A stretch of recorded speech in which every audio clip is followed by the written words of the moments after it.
حضرت عائشہ صدیقہ رضی اللہ تعالیٰ عنہ نا بطور ناز کے فرمایا کرتی تھیں، کہتی تھی 10 خوبیاں لوگوں مجھے وہ ملی ہیں جو میرے علاوہ کسی حضور کی زوجہ کو نہیں ملی۔ اماں جی وہ کون سی؟ تو فرمانے لگی میرے علاوہ حضور نے کسی کنواری عورت سے نکاح نہیں کیا۔ پھر فرمانے لگی میرے علاوہ حضور کی کوئی بیوی ایسی نہیں، کوئی اہلیہ ایسی نہیں جس کا باپ بھی مہاجر ہو، جس کی ماں بھی مہاجر ہو۔ اور پھر فرمانے لگی لوگو اللہ تبارک و تعالیٰ کا کرم دیکھو، رب کریم نے میری برات اور میری پاک دامنی کا اعلان عرش سے جاری فرمایا ہے۔ عرش سے حضرت عائشہ صدیقہ کے بارے میں 18 آیتیں سورہ نور کی نازل ہوئی۔ پھر سیدہ عائشہ صدیقہ رضی اللہ تعالیٰ عنہ فرمانے لگی میں ہی وہ خاتون ہوں کہ نکاح سے پہلی ریشمی کپڑے میں لپیٹ کے حضرت جبریل میری صورت لا کے حضور کو دکھایا کرتے۔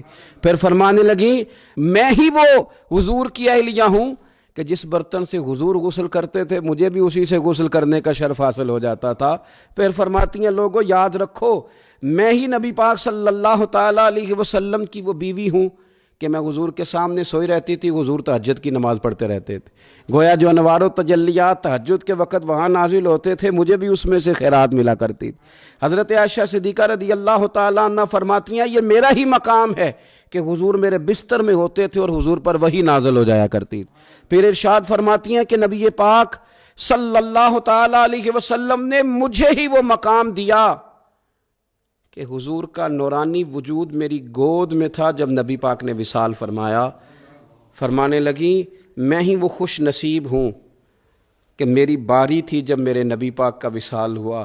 اور 10ویں نمبر پہ فرمانے لگی لوگوں میں ہی وہ خوش قسمت ہوں کہ جس کے حجرے میں رسول پاک علیہ السلام کو دفن کیا گیا۔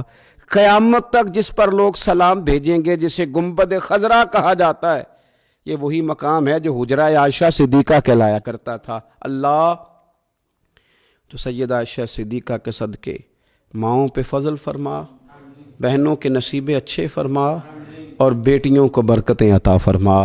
آخر دعویٰ